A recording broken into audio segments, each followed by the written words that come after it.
11e étape de la grande boucle ce jeudi, 184 km 500 entre Sisteron et Bourg-les-Valences. Première étape de transition entre les Alpes et les Pyrénées avec une côte de 3e catégorie et de sprints intermédiaires.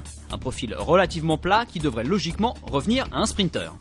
Au départ de Sisteron, Andy Schleck est en jaune, Torushoft est lui en vert, enfin la tunique à pois est la propriété de Jérôme Pinault. L'étape devrait être un peu moins cool qu'hier pour les 179 coureurs du peloton, même si hier à Gap, les AG2R, la mondiale Maxime Bouet et Nicolas Roche ont fait un joli coup.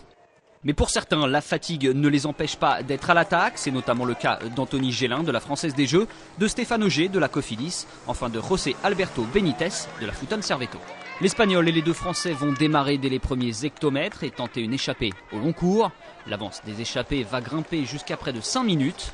Ce trio va donc gravir le col de Cabre devant et lorsque Benitez passe en tête au sommet, l'écart avec le peloton n'est plus que de 2 minutes 48. Jérôme Pinault, lui, va tout de même aller glaner le dernier petit point distribué au sommet du col et John Gadret apprécie. Tout le monde va alors basculer dans la descente et se diriger vers le premier sprint de la journée. Kilomètre 83 sous la bannière Mont-Laur en Diois, l'écart n'a pas bougé. Les trois fuyards collaborent bien, les favoris sont détendus, mais cela ne devrait pas durer car on commence à voir les Columbia, les Garmin et les Lamprey truster les premières positions du peloton. Pour les AG2R, la mondiale en revanche, l'arrivée risque d'être compliquée. Leur sprinter maison Lloyd Mondory est tombé et arbore une belle plaie sur la fesse. Le rythme de la course est assez faible mais augmente régulièrement au fil des kilomètres.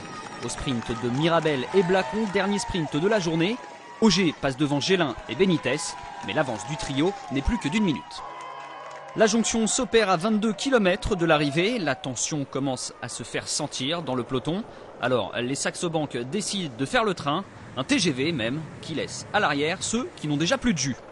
À 8 km de la ligne, Chavanel et Popovic tentent de se faire la belle, mais les coéquipiers de Cavendish ne l'entendent pas ainsi.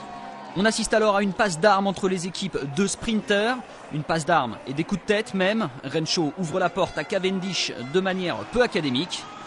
Le Britannique ne peut être rattrapé et remporte une 3e étape sur le Tour 2010. Belle performance du premier Français de l'étape. Lloyd Mondory, pourtant tombé, prend la 8e place. Nicolas Roche termine lui 18e et pointe toujours en 13e position du général.